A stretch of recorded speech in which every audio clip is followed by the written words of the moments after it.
নতুন এক ধর্ম চালু করলো, যারা লা ইলাহা ইল্লাল্লাহর পরিবর্তে জয় বাংলা স্লোগান তৈরি করেছে, মুহাম্মাদুর রাসূলুল্লাহর পরিবর্তে জয় বঙ্গবন্ধু তৈরি করেছে। এটা কালেমা। আজকে হিন্দুরা আমাদেরকে চ্যালেঞ্জ করছে, দিনে দুপুরে আমাদের এক ভাইকে হত্যা করবে। যে ইহুদি ওমর ইবনুল খাত্তাব রাদিয়াল্লাহু তাআলা আনহুর খেলাফতকালে যখন খয়বর থেকে ইহুদিদেরকে বহিষ্কারের নোটিশ জারি করা হলো, ইহুদি নেতারা ওমর ইবনে খাত্তাবের দরবারে এসে করজোর প্রার্থনা করতে লাগলো, ওমর, তোমাদের নবী আমাদেরকে এখানে থাকার জন্য অনুমোদন করেছিলেন, আমরা তোমাদের কৃষি কাজ করব, তোমাদের শ্রমিক হিসেবে কাজ করব, তোমাদের গোলামি করব। আজ তুমি কেন আমাদেরকে এখান থেকে বহিষ্কার করছো? ওমর ইবনুল খাত্তাব রাদিয়াল্লাহু তাআলা আনহু বলেছিলেন, ওহে আল্লাহর দুশমন, সেদিন আল্লাহর নবী কি বলেছিলেন প্রতিটি কথা আমার অক্ষরে অক্ষরে মনে আছে। তিনি বলেছিলেন, তোমাদেরকে খয়বরে ঠিক সে পর্যন্ত অনুমতি দেওয়া হবে যে পর্যন্ত আল্লাহ মঞ্জুর করবেন। এরপরে তিনি বলেছিলেন, সেদিন বেশি দূরে নয় যেদিন তোদেরকে এখান থেকে বহিষ্কার করা হবে এবং তোদেরকে নিয়ে তোদের উটগুলো এত দূরে চলতে বাধ্য হবে, চলতে চলতে ক্লান্ত হয়ে যাবে। আজকের সেই দিন সামনে এসেছে, কোথায় পালাবি পালা। যে ইহুদি কাল পর্যন্ত মুসলিমদের শ্রমিকগিরি করার জন্য, দাসত্ব করার জন্য প্রার্থনা করত, আজকে সেই ইহুদি মুসলিমদেরকে হত্যা করে যাচ্ছে।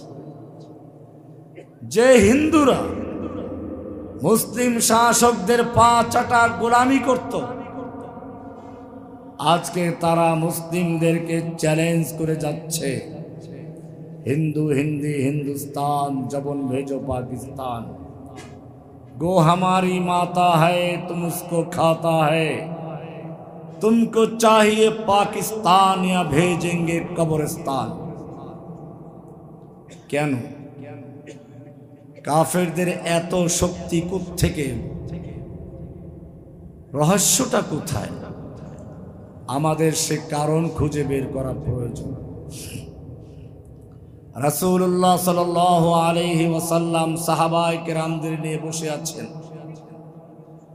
আলোচনা প্রসঙ্গে বললেন, এমন একদিন তোমাদের সামনে আসবে যখন আল্লাহর দুশমনেরা, ইসলামের দুশমনেরা একে অপরকে আহ্বান করবে, আসো আমরা ঐক্যবদ্ধ হয়ে জোট গঠন করে মুসলিমদেরকে ধ্বংস করি, যাতে পৃথিবীতে মুসলিমদের নাম ও নিশানা না থাকে।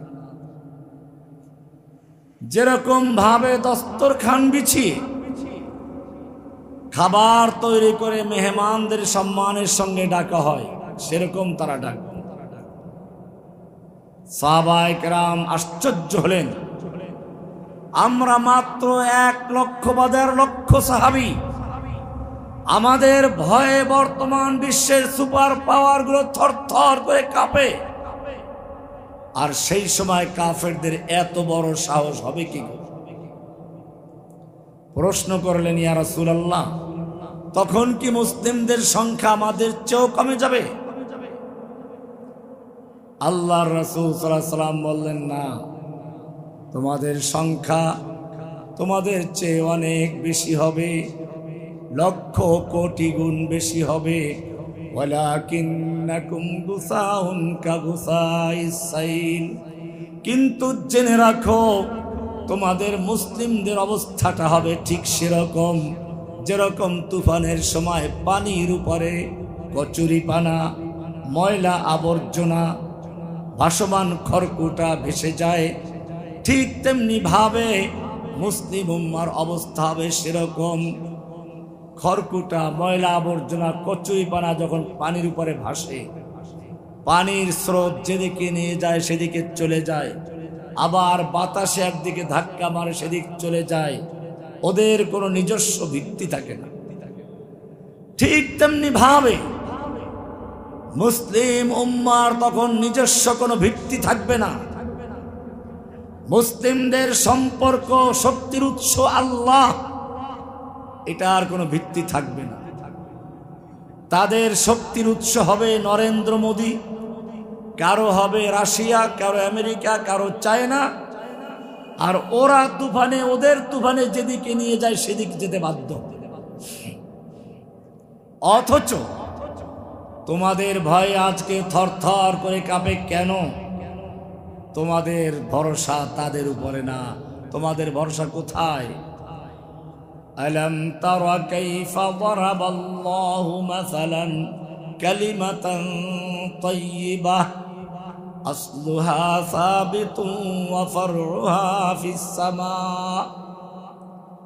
তোমাদের কালেমায়ে তৈয়্যিবার দৃষ্টান্ত হচ্ছে সেই গাছের মতো, যেই গাছের শিকড় হচ্ছে মাটিতে আর তার ডালগুলো আরশে আজিম পর্যন্ত পৌঁছে গেছে। অমুসলিম উম্মাহ, তোমাদের শিকড় থাকবে মাটিতে, তোমাদের হাত থাকবে কোথায়? আরশের পায়ায়। কোথায়? কালেমায়ে তৈয়্যিবার দুইটা অংশ, সেটাই বলে। আমাদের কালেমায়ে তৈয়্যিবাকে উদাহরণ দেওয়া হচ্ছে গাছের সঙ্গে। কারণ কালেমায়ে তৈয়্যিবার দুইটা অংশ, ভালো করে খেয়াল করুন। লা ইলাহা ইল্লাল্লাহ, লা মানে নেই, ইলাহ মানে কোনো মাবুদ যার আনুগত্য করা যায়, পূজা করা যায়, যার হুকুম মানা যায়, যার কাছে প্রার্থনা করা যায়, যার কাছে কিছু চাওয়া যায়, যার নামে পশু জবাই করা যায়, তিনি একমাত্র কে? লা ইলাহা। এরকম কোনো ইলাহ নেই, কোনো মাবুদ নেই। লা ইলাহার মাধ্যমে সমস্ত গায়রুল্লাহকে উৎখাত করে দিয়ে একটা পুরাতন বিল্ডিং এ রং করতে গেলে যেমন প্রথমে পুরাতন রংটাকে ঘষে মেজে ধুয়ে মুছে পরিষ্কার করে তারপরে নতুন রং করা হয়, ঠিক তেমনি ভাবে তোমার অন্তর থেকে যত গায়রুল্লাহ আছে, দেবদেবী বলো, যত রকম গোমরা ফকির বলো, মাজারওয়ালা বলো, দরগাওয়ালা বলো, তোমার সুপার পাওয়ার বলো, সবগুলো উৎখাত করে একমাত্র একজনকে গ্রহণ করো। তার নাম কি? পুরাতন বিল্ডিং এ রং করতে গেলে ঘষে মেজে ধুয়ে মুছে পরিষ্কার করে তারপর নতুন রং করো। অন্তরটাকে ঠিক সেরকম ভাবে লা ইলাহার মাধ্যমে পরিষ্কার করে ইল্লাল্লাহর মাধ্যমে নতুন রং করা, এক আল্লাহকে বসানো, এটার নাম তাওহীদ। এর নাম কি? তাওহীদ। দুইটা অংশ, লা ইলাহা মানে বর্জন করা, ইল্লাল্লাহ মানে গ্রহণ করা। লা ইলাহা মানে নফি করা, ইল্লাল্লাহ মানে ইসবাত করা। লা ইলাহা মানে হচ্ছে প্রত্যাখ্যান করা, কুফর করা। ইল্লাল্লাহ মানে হচ্ছে এক আল্লাহকে গ্রহণ করা। এবারে কোরআনের সূরা বাকারা 256 নম্বর আয়াতটা পড়ুন, পরিষ্কার বলবেন। ফামান ইয়াকফুর বিত্তাগুত, সুতরাং যেই ব্যক্তি লা ইলাহা ইল্লাল্লাহ বলে সমস্ত তাগুতকে কুফর করলো, প্রত্যাখ্যান করলো, বর্জন করলো, ইল্লাল্লাহ বলে ওয়া ইউমিন বিল্লাহি, আল্লাহকে গ্রহণ করলো, আগে তাগুতকে বর্জন করলো, এরপরে আল্লাহকে গ্রহণ করলো। কয়টা জিনিস হলো? দুইটা। কয়টা? আপনি মনে করুন একটা ফ্যান ঝুলায় মানুষ রডের সঙ্গে, রডটা যদি দুর্বল হয় ফ্যান ঝুলবে তার সঙ্গে? ছিঁড়ে পড়বে। রডটা মজবুত লাগানো হলো, ফ্যানটা লাগাইতে ভালো লাগায় নাই, ছিঁড়ে পড়বে কিনা? এইবারে দেখুন আল্লাহ কি সুন্দর করে বলছেন, ফামান ইয়াকফুর বিত্তাগুত ওয়া ইউমিন বিল্লাহি, লা ইলাহা ইল্লাল্লাহ, লা ইলাহা বলে তাগুতকে কুফর করলো, প্রত্যাখ্যান করলো, বর্জন করলো, আর ইল্লাল্লাহ বলে ওয়া ইউমিন বিল্লাহ, আল্লাহর উপরে ঈমান আনলো। কয়টা জিনিস? এবারে দুই হাত দিয়ে ধরলো। ফাকাদ ইসতামসাকা বিল উরওয়াতিল উসকা, যেই ব্যক্তি লা ইলাহা বলে সকল তাগুতকে বর্জন করলো, এরপরে ইল্লাল্লাহ বলে আল্লাহর প্রতি ঈমান আনলো, দুইটা জিনিস করলো, সে দুই হাত দিয়ে যেমন ভাবে একটা হাতলকে ধরলে আর ছিঁড়ে যাবার থাকে না, ঠিক তেমনি ভাবে ফাকাদ ইসতামসাকা বিল উরওয়াতিল উসকা লা ইনফিসামা লাহা, সে শক্ত হাতল ধরলো। এই হাতল কোনো যেমন তেমন হাতল নয়, এই হাতল কোনো সাধারণ ছাদের হাতল রড নয়, এই হাতল হচ্ছে খোদা আরশের হাতল, যা আল্লাহ সুবহানাহু ওয়া তাআলার সাথে সম্পৃক্ত। ফাকাদ ইসতামসাকা, দুই হাতে ধরলো, শক্ত করে ধরলো। লানফিসামা লাহা, ইসতামসাকা বলা হয়েছে মাসাকানা, শক্তভাবে ধরেছে দুই হাত দিয়ে। ফাকাদ ইসতামসাকা বিল উরওয়াতিল উসকা, সে শক্ত হাতল ধারণ করলো। লানফিসামা লাহা, যা কখনো ছিঁড়ে যাবার নয়। কয় হাত দিয়ে ধরতে হবে? শুধু ঈমান বিল্লাহ করলো, তাগুত বর্জন করলো না, তার ঈমান পাকা নেই, দুই হাতে ধরে নাই, ছিঁড়ে যাবে। এই কারণেই আল্লাহ সুবহানাহু ওয়া তাআলা বলছেন ওয়া মান ইউশরিক বিল্লাহি ফাকান্নামা খাররা মিনাস সামা, যেই ব্যক্তি লা ইলাহা ইল্লাল্লাহ বলে দুই হাত দিয়ে ধরে নাই, তাওহীদ ভিত্তিক নফি ইসবাত দুইটা দিয়ে ধরে নাই, শুধু আল্লাহর উপর ঈমান আনলো, আবার তাগুতের সাথে সম্পর্ক রাখলো। আল্লাহর উপর ঈমান আছে, নরেন্দ্র মোদীর উপর ঈমান আছে, আল্লাহর উপর ঈমান আছে, রাশিয়ার প্রতি ঈমান আছে, আল্লাহর প্রতি ঈমান আছে, আমেরিকার প্রতি ঈমান আছে। যেই ব্যক্তি আল্লাহর উপর ঈমান রাখার দাবি করলো অথচ কুফর তাগুতকে বর্জন করতে পারে নাই, সে দুই হাত দিয়ে ধরে নাই, ফাকান্নামা খাররা মিনাস সামা, তার হাত শক্তভাবে আরশের পায়া ধরতে পারে নাই, আরশওয়ালার সঙ্গে যুক্ত হতে পারে নাই, সে আরশ থেকে ছিন্ন হয়ে পড়ে গেছে। খাররা মিনাস সামা, আসমান থেকে ছিঁড়ে পড়লো, ছিঁড়ে পড়ে কোথায় যাবে? অনেক দূর। আল্লাহ বলছেন ফাতাখতাফুহু তায়র, যখন সে ছিঁড়ে পড়লো, এখন তাকে ফাতাখতাফুহু তায়র, পাখি তাকে ছো মেরে নিয়ে গেল। এই পাখি কারা? এই পাখি আমেরিকা, এই পাখি সমাজতন্ত্র, এই পাখি রাজতন্ত্র, এই পাখি গণতন্ত্র, এই পাখি হচ্ছে বিভিন্ন সুপার পাওয়ার গুলো, এই পাখি হচ্ছে নাস্তিক মোরতাদ গুলো। ফাতাখতাফুহু তায়রু, তাকে পাখি ছো মেরে নিয়ে যাবে।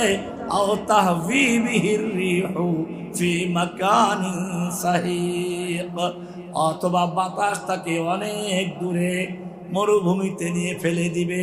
তার মানে সে ইসলাম থেকে হারিয়ে যাবে, নাস্তিক হয়ে যাবে, মুরতাদ হয়ে যাবে। আল্লাহ পরিষ্কার জানিয়ে দিলেন ধরতে হবে কয় হাত দিয়ে?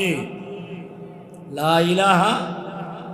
এইরকম শক্তভাবে যদি কোনো ব্যক্তি ধরে, একদিকে মুসলিমদের ইমানের দাবিও আছে, আবার কুফফারদের সঙ্গে বন্ধুত্বও আছে। লা ইলাহা পরিষ্কার হয় নাই, কোরআনে কারীম পরিষ্কার জানিয়ে দিচ্ছে ইয়া আইয়ুহাল্লাযীনা আমানু লা তাত্তাখিযুল ইয়াহুদা ওয়ান নাসারা আউলিয়া, হে ঈমানদারগণ খবরদার, তোমরা ইহুদি খ্রিস্টানদেরকে বন্ধু বানাইও না। বাদুহুম আউলিয়াউ বাদ, ইহুদি খ্রিস্টান হিন্দু মুশরিক বৌদ্ধরা একে অপরের বন্ধু, ওরা তোমাদের বন্ধু নয়। ওয়া মান ইয়াতাওয়াল্লাহুম মিনকুম, জেনে রাখো তোমাদের যে কেউ তাদেরকে বন্ধু বানাবে, ফাইন্নাহু মিনহুম, সে তাদেরই একজন। এজন্য আল্লাহ তাআলা কোরআনে সূরা মুমতাহানার 4 নম্বর আয়াতে বলছেন قد كانت لكم أسوة حسنة في إبراهيم والذين معه, তোমাদের জন্য ইব্রাহিম আলাইহিস সালাতু ওয়াস সালাম এবং তার সঙ্গে যারা ঈমান এনেছে তাদের মধ্যে রয়েছে উসওয়াতুন হাসানা, উত্তম আদর্শ। ইয ক্বালু লিকাওমিহিম, যখন তারা তাদের জাতির সামনে দাঁড়িয়ে বলল ইন্না বুরাউ মিনকুম ওয়া মিম্মা তা'বুদুনা মিন দুনিল্লাহ, আমরা তোমাদের থেকে সম্পর্ক ছিন্ন করলাম, বারা করলাম তোমাদের থেকে, এবং তারপরে তোমরা আল্লাহর পরিবর্তে যে দেবদেবীর পূজা করো তাদের থেকে। বোঝা গেল মূর্তির থেকে বারা করার পূর্বে মূর্তি পূজকদের থেকে বারা আগে করতে হয়। ইন্না বুরাউ মিনকুম ওয়া মিম্মা তা'বুদুনা মিন দুনিল্লাহ কাফারনা বিকুম, আমরা তোমাদেরকে মানি না, অস্বীকার করলাম।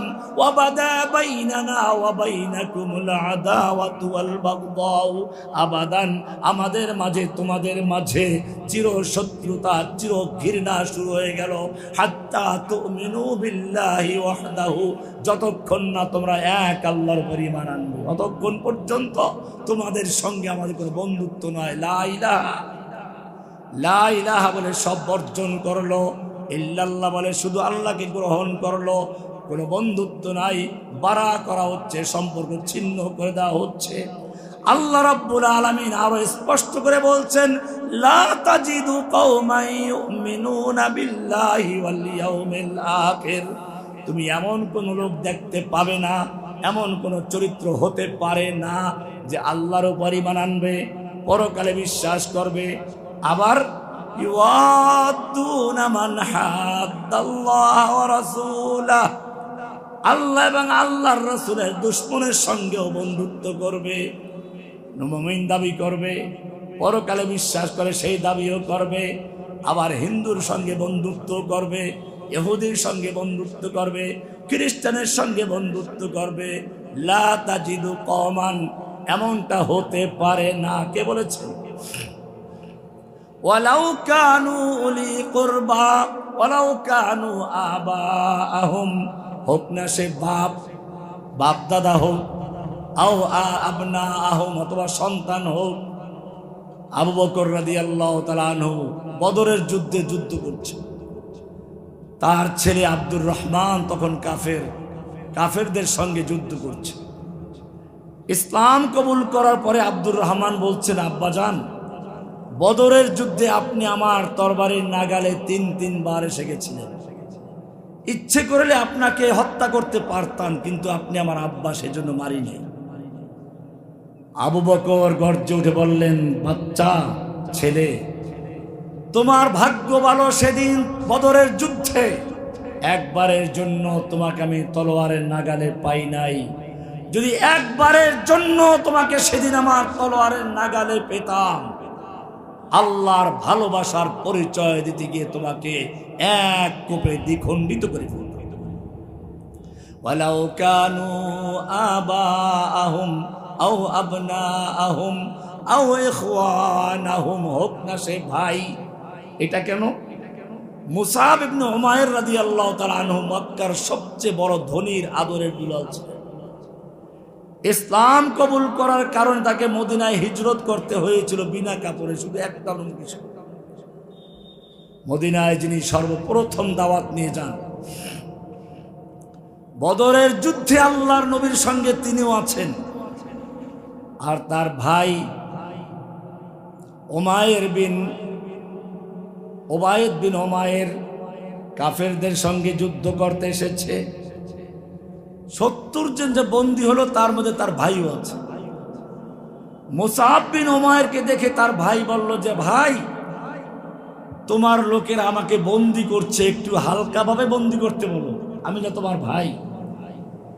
মুসাব বিন উমাইর তাকালেন আর বললেন, আরে তুই কিসের ভাই? আমার ভাই তো ওরা যারা তোকে বন্দী করছে।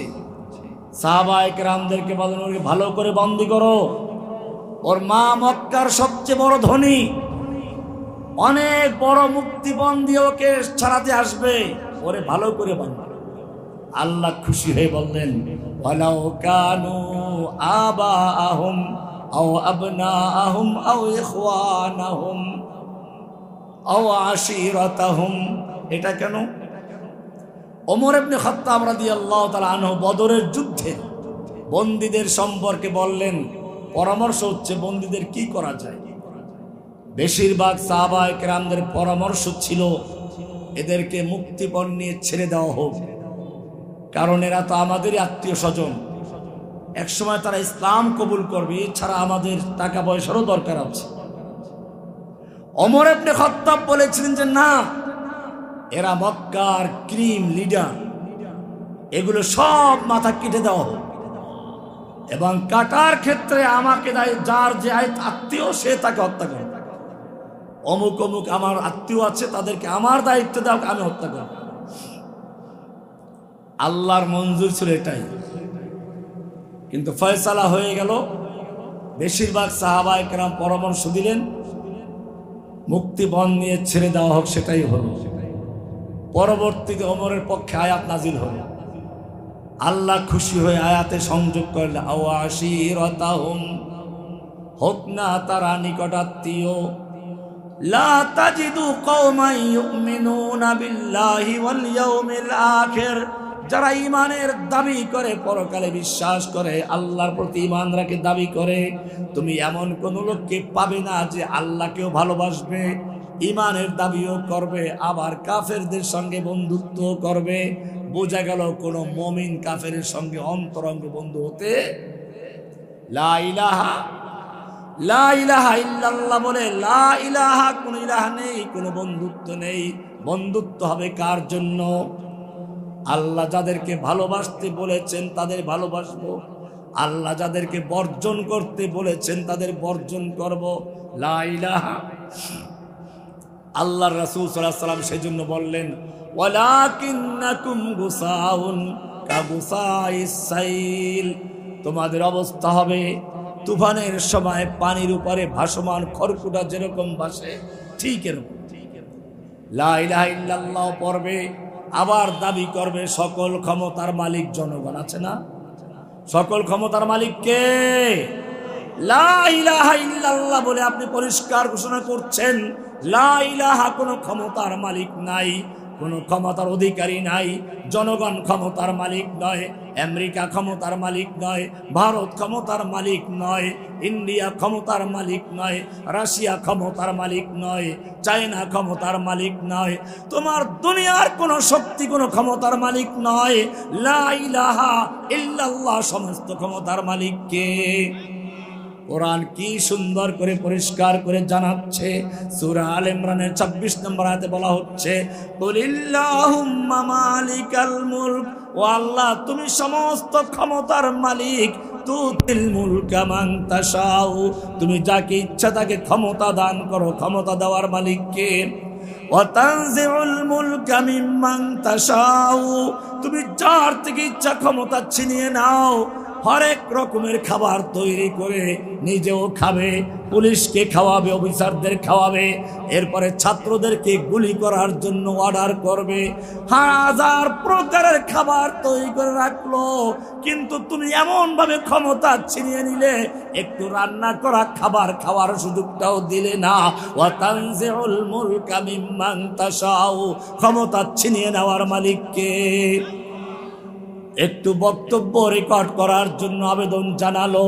আল্লাহ রাব্বুল আলামিন বললেন তুই অনেক বক্তব্য দিয়েছিস আর আমার আলেমদের বক্তব্য কেড়ে নিয়েছিস, ওলামায়ে কেরামদের জেলে ঢুকিয়েছিস, ওলামায়ে কেরামদের মসজিদের মেম্বার অপমান করেছো, মাহফিলের ময়দানে অপমান করেছো। আজকে দেখে নে তুই যেরকম ভাবে আমার খতিবদের খুতবা বন্ধ করে দিয়েছ, আমি আল্লাহ তোর খুতবা বন্ধ করে তোর ক্ষমতা ছিনিয়ে নিচ্ছি। ওয়া তানজিউল মুলকা মিম্মান তাশাউ, ক্ষমতা ছিনিয়ে নেওয়ার মালিক কে? ওয়া তুইজ্জু মান তাশাউ, তুমি যাকে চাও তাকে ইজ্জত দান করো। আমাদেরকে হেলমেট পরাইয়া ময়লা দুর্গন্ধযুক্ত বুলেট প্রুফ জ্যাকেট পরায়, পায়ে বেরি পরায়, হাতে হ্যান্ডকাপ লাগায়, দুনিয়ার সামনে ওলামায়ে কেরামদেরকে কাউকে জঙ্গি, কাউকে সন্ত্রাসী, আবার কাউকে রাজাকার, কাউকে ধর্ষক, কাউকে দুর্নীতিবাজ, বিভিন্নভাবে চক্রান্ত করা হয়েছিল বিশ্বের বুকে বাংলাদেশের আলেমদেরকে বিতর্কিত করার জন্য, ঘৃণিত করার জন্য। কিন্তু আমরা দেখেছি যখন আমাদেরকে এভাবে অপমান করার জন্য আমাদের কোর্টে উঠাতো, মানুষ আমাদের সালাম করত, সুযোগ পেলে কিছু টাকা পকেটে ঢুকিয়ে দিত, ইজ্জত করত, সম্মান করত, তাকিয়ে থাকতো। কিন্তু যারা আমাদেরকে অপমান করতে চেয়েছিল, আজকে যখন তারা আবার সেই একই কায়দায় জেলে গেল, হাতে হ্যান্ডকাপ লাগলো, বুলেট প্রুফ জ্যাকেট লাগলো, মাথায় হেলমেট লাগলো, তাদেরকে জনগণ সম্মানের সাথে হাত মিলাবার জন্য নয়, হাদিয়া তোবা দেওয়ার জন্য নয়, পচা টিম এবং সেরা জুতা দিয়ে তাদেরকে স্বাগত জানাবে।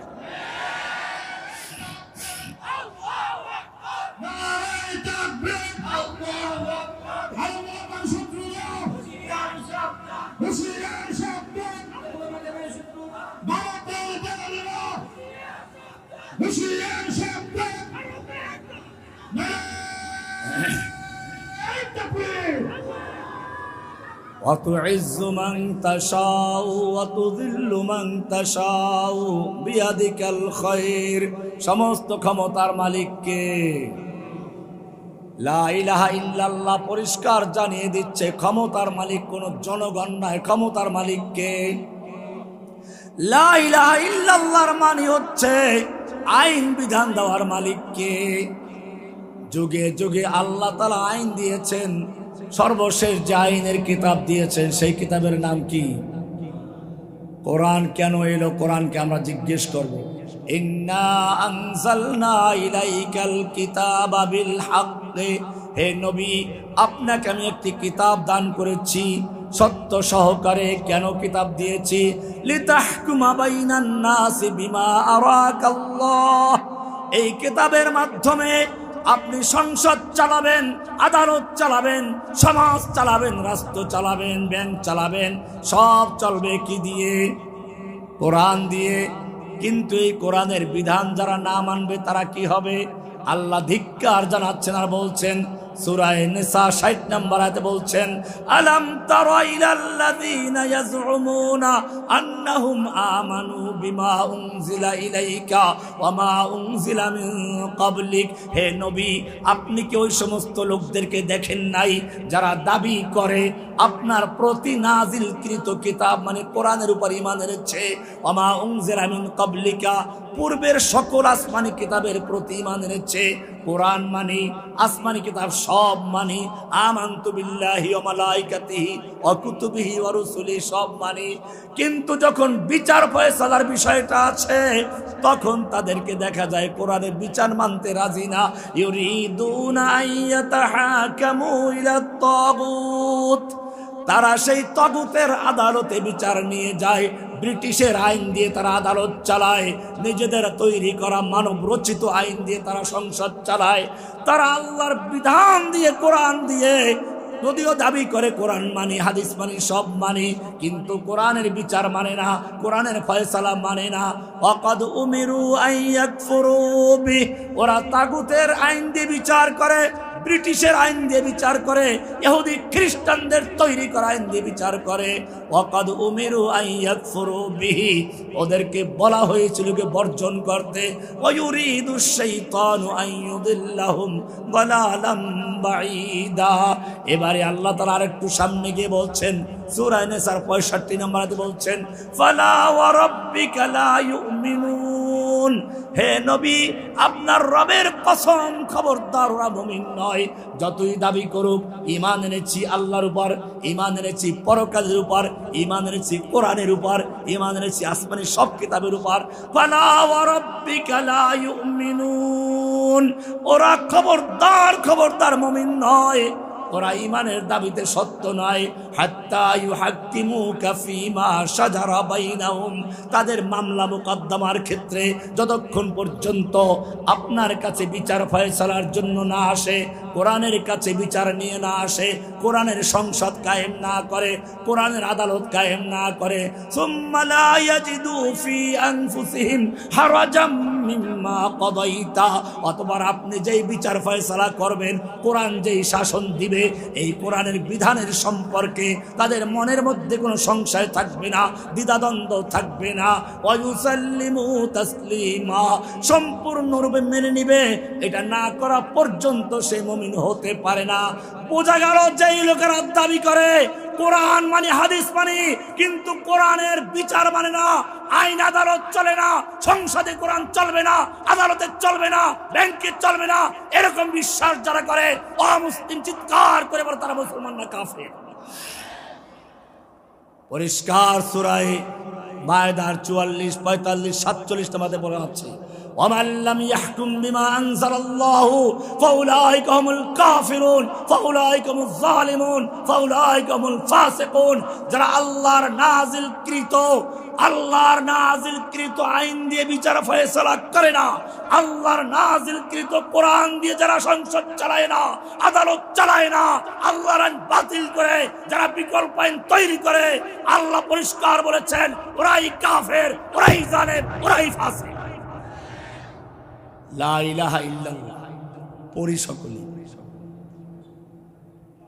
কিসের লা ইলাহা ইল্লাল্লাহ? লা ইলাহা ইল্লাল্লাহ পড়ে আল্লাহর আইন মানে না। লা ইলাহা ইল্লাল্লাহ এত সহজ কালেমা না। আল্লাহ তাআলা কোরআনে পরিষ্কার প্রশ্ন করেছেন, তুমি কি জানো লা ইলাহা ইল্লাল্লাহ কি? কুল আইয়ু শাইইন আকবারু শাহাদা, বলো তো দেখি সবচেয়ে বড় সাক্ষ্য কোনটি? সবচেয়ে বড় সাক্ষ্য কোনটি? লা ইলাহা ইল্লাল্লাহ। এবারে আল্লাহ বলছেন, জানো কোন সাক্ষ্য এমন যেই সাক্ষ্য আল্লাহ নিজে দিয়েছেন? সেটা কোন সাক্ষ্য?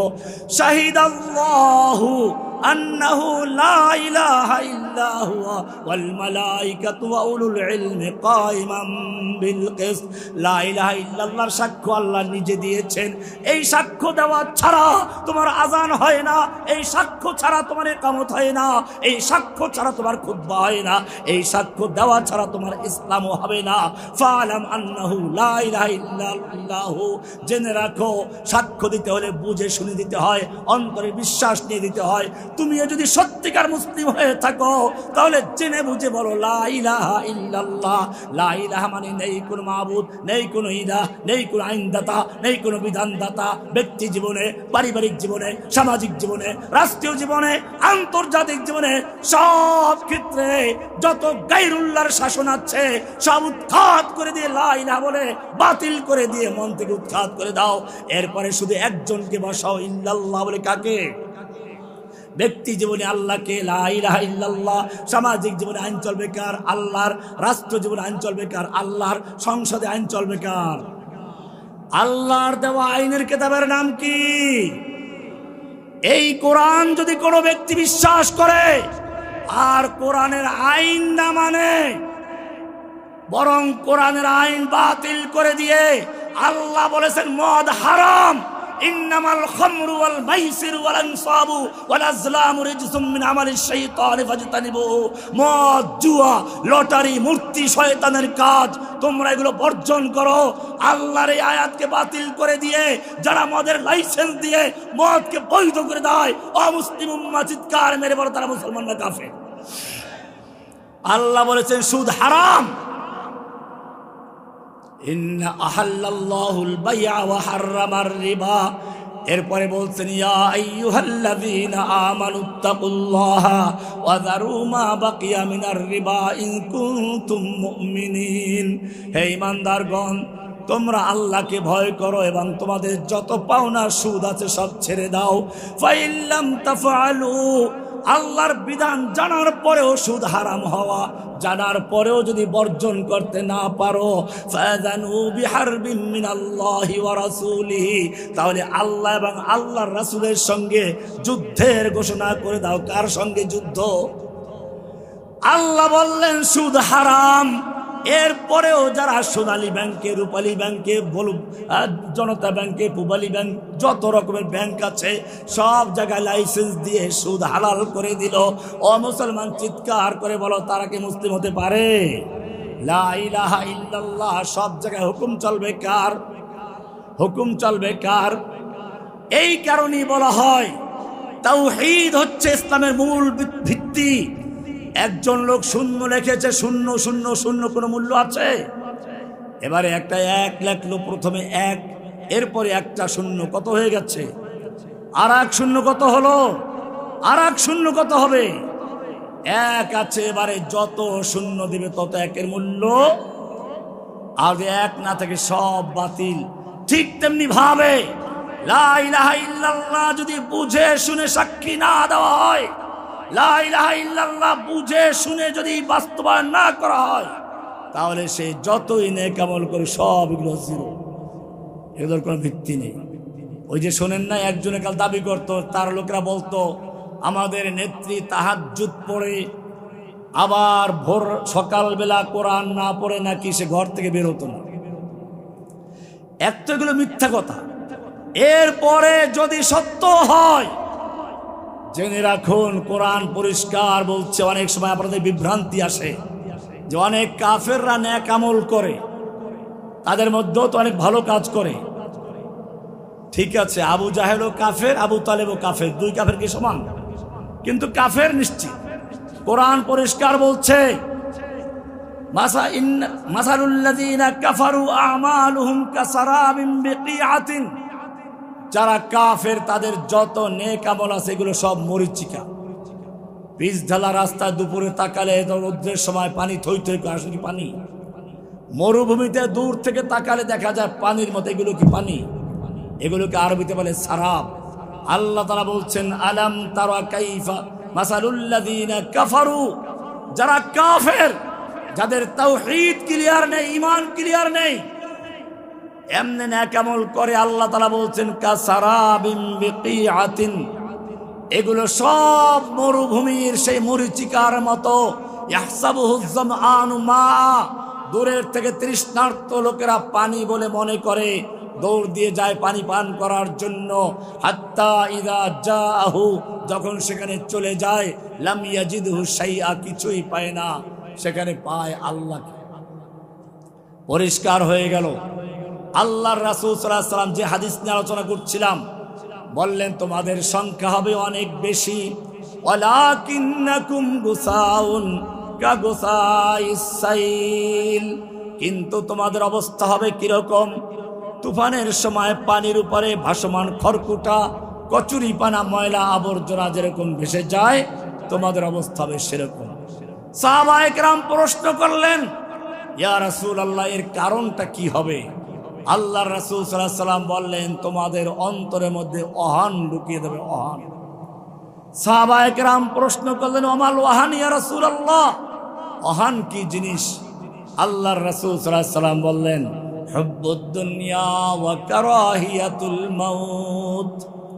হুব্বুদ দুনিয়া, দুনিয়ার মন্ত্রিত্ব, দুনিয়ার এমপি হওয়া, দুনিয়ার বাড়ি গাড়ি করা, দুনিয়ার পদ লাভ করা, একটা পদের সভাপতি, একটা সেক্রেটারি, একটা মন্ত্রী, একটা এমপি হওয়া তার সবচেয়ে বড় স্বপ্ন।